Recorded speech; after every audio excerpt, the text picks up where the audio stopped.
오늘은 영화보다 더 영화 같은 오퍼레이션 바빌론을 여러분께 소개해 드리겠습니다. 이 사례에서 아마 강한 모티브를 얻었을 것이라고 생각이 돼요. 사담 후세인은요, 핵무기를 제조해서 이라크를 중동의 패자로 만들고자 하는 그런 생각이 있었습니다. 바그다드 남부 근교의 알트웨이다에 건설될 예정이었습니다. 이스라엘은요, 이라크의 연구용 원자로 획득을 차단하기 위해서 암살, 폭격에 이르기까지 모든 수단을 강구하죠. 이 오시라크 원자로 타격 계획을 수립할 것을 지시한 바 있었습니다. 8대 F-16A 전투기를 투입하기로 결정합니다. 행동 반경이 긴 F-15A 전투기 6대를 호위기로 차출하기로 결정을 합니다. 이 계획이 효과적이었을까요?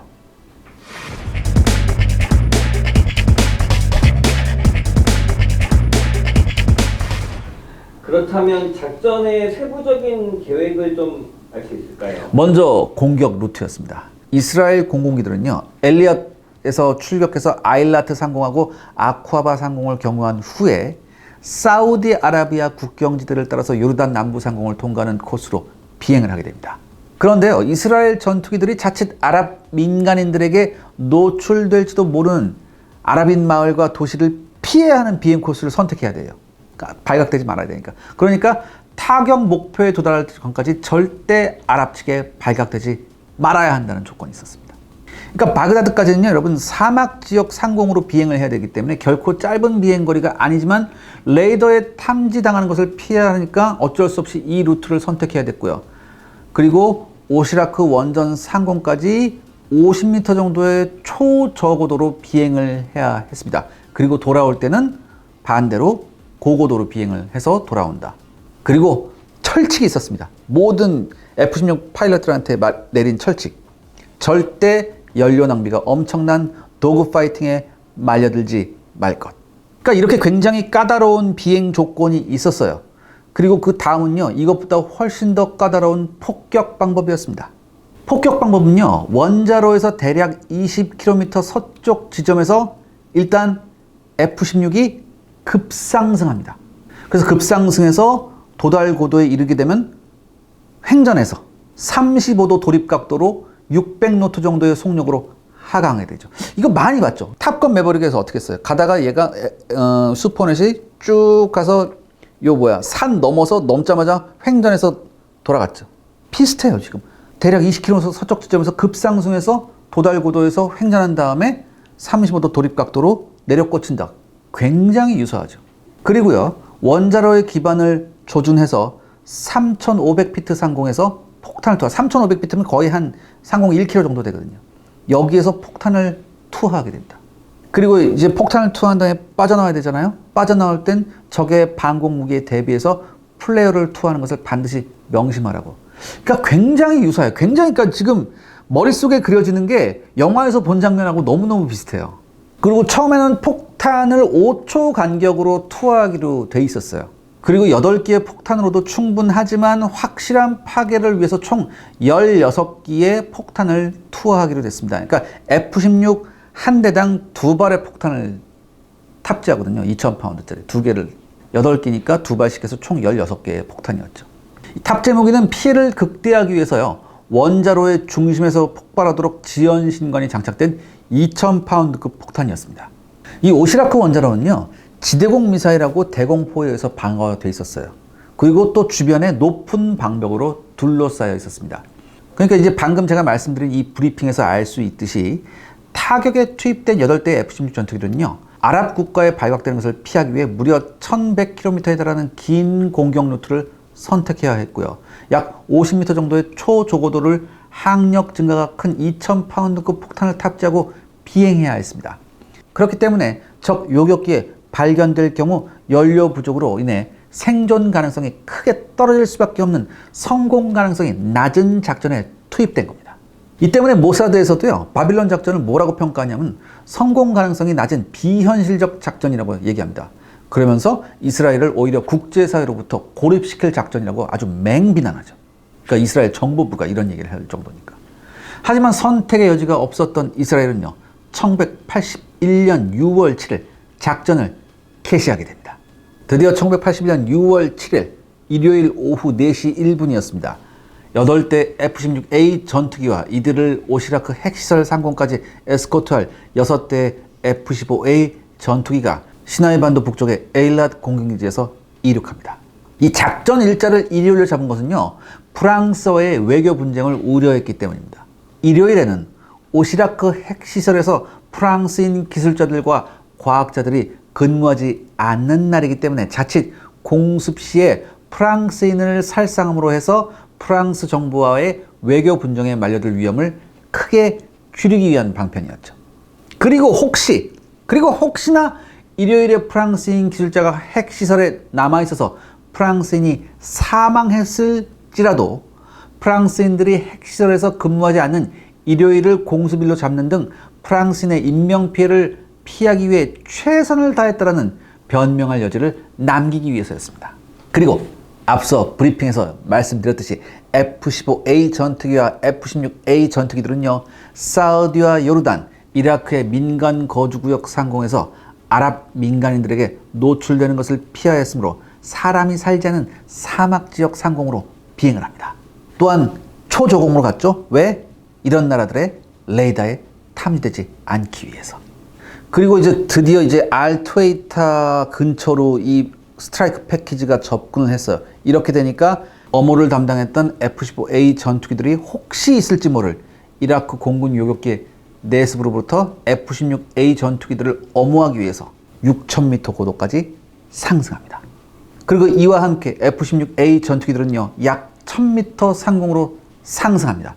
그리고 바로 횡전해서 하강하면서 2,000파운드 폭탄 2기씩을 투하했죠. 드디어 공격이 시작된 겁니다. 그런데 이 F-16A 전투기 조종사들이 보니까 의외로 이라크군 방공망이나 이라크군 요격기들이 손을 놓고 있었어요. 한 대의 이라크군 요격기도 보이지 않았고 방공망 시스템도 제대로 가동되지 않은 상태였습니다. 그렇기 때문에 어떻게 했냐면 원래 5초 간격으로 떨어뜨려야 되잖아요. 조금 더 여유 있게 떨어뜨리자, 이런 명령이 내려옵니다. 그 편대장한테서. 그래서 2분 동안 5초가 아닌 15초 간격으로 오시라크 원자로에 폭탄을 투하합니다. 그러니까 이 원자로 위에 그 돔 구조물이 있었거든요. 요게 타켓이었단 말이에요. 여기다 이제 폭탄을 떨어뜨리는데, 여러분 이 당시 이스라엘 공군들이 떨어뜨린 이 2,000파운드 폭탄이요, 요즘 같은 제이담 같은 폭탄이 아니에요. 근데 이걸 가지고 8기가 2발씩 떨어뜨리는데 진짜 그들 말에 의하면 이 돔 구조물로 쏙쏙 들어갔대요, 다.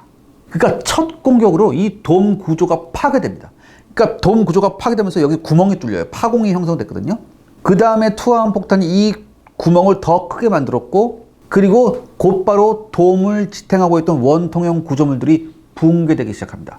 그리고 계속해서 폭탄을 그 안에 쏙쏙쏙 집어넣는데요. 제가 말씀드렸죠. 어떻게 세팅이 돼 있었다? 지연신관으로 세팅돼 있었잖아요. 그러니까 이 지연신관으로 세팅된 폭탄이 원자로 노심까지 파고 들어갔어요. 그리고 거기서 폭발합니다. 이렇게 되니까 오시라크 원자로 감속재와 연료재가 있는 원자로 노심이 완전히 파괴돼서 외부로 노출이 됐죠. 한마디로 작전은 대성공한 겁니다. 작전 후에 세계 여론은 어땠나요? 일단 작전 후에 이스라엘은 작전 성공을 굉장히 자축했어요. 그리고 이 공습작전에 참가했던 그 조종사들은 전부 다 영웅이 됐거든요. 그래서 굉장히 만족했는데, 하지만 국제 여론은 정반대였습니다. 이스라엘의 오시라크 원전 공습 직후 이스라엘 정부는요, 세계의 비난 여론에 휘말려들게 되죠.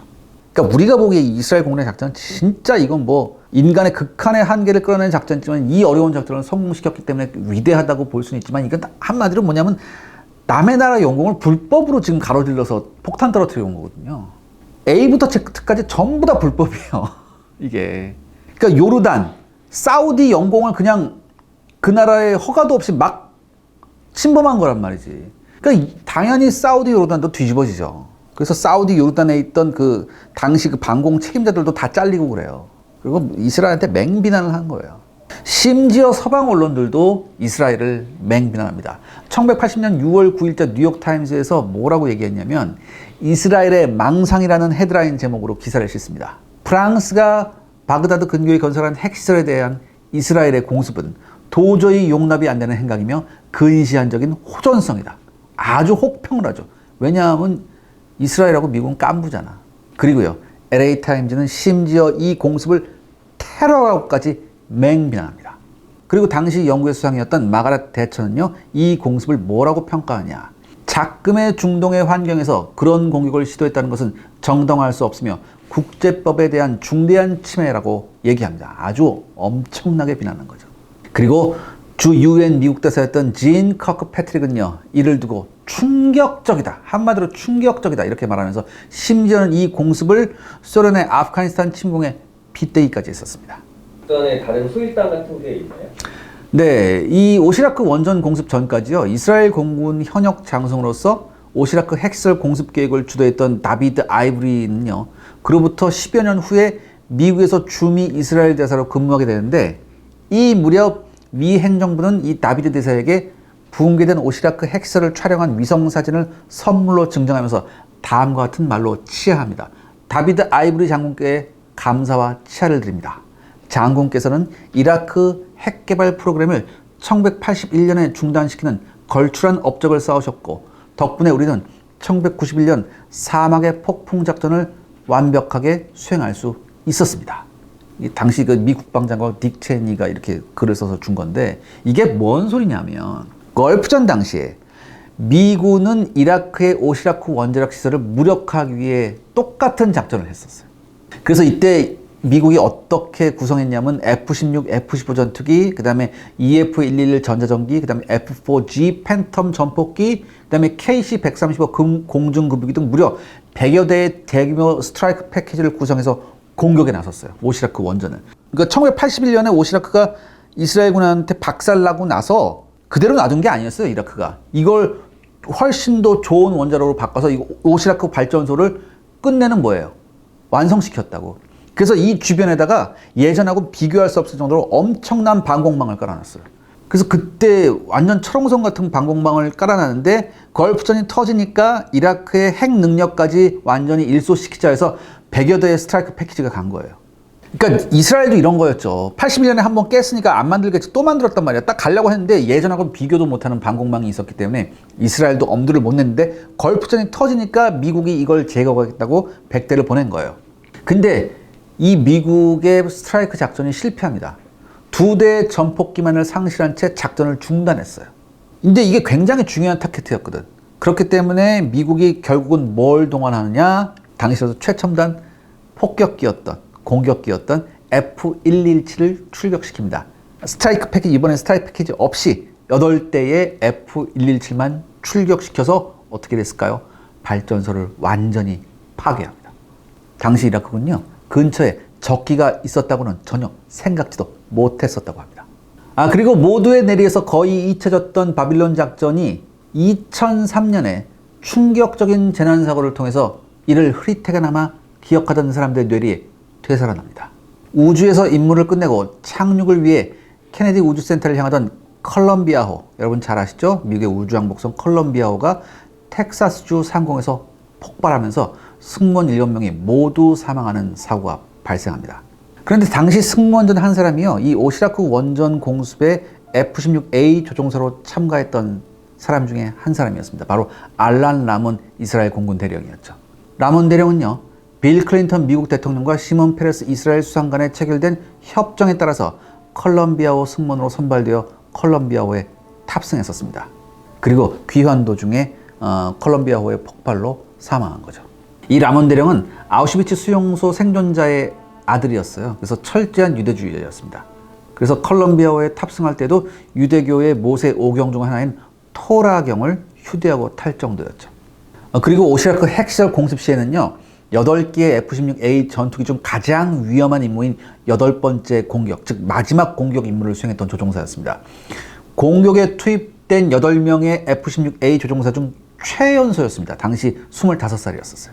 그렇다면 오늘의 결론은? 이 공격 작전의 브리핑이나 공격의 패턴을 보면요, 이 탑건 매버릭과 놀라우리만치 유사한 점을 찾을 수 있습니다. 그러니까 F-35C는 F-15A, 슈퍼호넷은 F-16A로 대입이 가능합니다. 물론 영화에서는 F-35C가 호위기로 가진 않았죠. 그러니까 조금 다르긴 한데. 그런데요, 이 저공 침투에서부터 급상승에 횡전한 후 급강화하면서 폭격을 하는 공격 패턴까지 거의 판박이로 영화에서 재현합니다. 아마도 굉장히 많은 참고를 했을 것 같아요, 영화가 이 실제 사례를. 그런데 여러분들, 사실 공군력으로 대량 살상 무기의 생산 시설이나 운영 기지를 타격하는 것은요, 먼 나라 이야기 아니라 바로 우리와 관계된 이야기일 수도 있습니다. 요즘 뭐 북한이 핵실험 한 해 만에 뭐 이런 이야기 굉장히 많잖아요. 그러니까 나날이 악화 인류를 향해 치닫는 군사력과 경제력을 핵무기하고 탄도미사일 개발로 만회할 수 있다고 믿는 북한. 이 북한은요, 기회가 있을 때마다 핵으로 항상 우리를 위협해왔습니다. 그리고 탄도미사일로 위협해왔죠. 그리고 여기에 시달리는 것이 바로 지금 이 땅에 살아가는 우리들의 현실입니다. 물론 무력이 분쟁의 최우선 해결 방법일 수는 없습니다. 평화적인 해결 방법이 가장 우선시돼야 되죠. 하지만요, 여러분들, 평화적인 방법으로 해결이 불가능할 땐 어떻게 할 겁니까? 평화는요, 절대적으로 보장되는 것이 아니에요. 진짜 제가 상상하기도 싫지만 만약 최악의 상황에 처했을 때 우리의 생존을 위협하는 근원을 우리의 역량으로 스스로 제거할 수 있는 능력을 갖추어야만 합니다. 그리고 이에 부합하는 수단 역시 가지고 있어야 하죠. 아니면 아예 상대방하고 똑같은 수단을 가지고 있든가. 적의 위협 거점을 우리 역량만으로 없애버릴 수 있다는 거. 이건 한마디로 뭘 얘기하냐. 적으로 하여금 오판을 방지할 수 있는 큰 효과가 있습니다. 잘못 때렸다가 우리도 호되게 우리가 준 만큼 혹은 준 것보다 훨씬 더 호되게 두드려 맞을 수 있다는 점을 상기시켜줘야 돼요. 이게 국제 질서에서 가장 중요한 겁니다. 왜냐하면 뭐가 어찌 되었든요, 국제관계라는 건 철저한 힘의 논리에 의해서 지배되기 때문입니다. 자, 오늘 극세사 시간에서는요, 이스라엘의 바빌론 작전, 오시라크 원전 스트라이크 작전에 대해서 알아봤습니다. 다음 시간에 좀 더 흥미로운 소재로 여러분을 찾아뵙겠습니다. 끝까지 시청해 주셔서 감사합니다.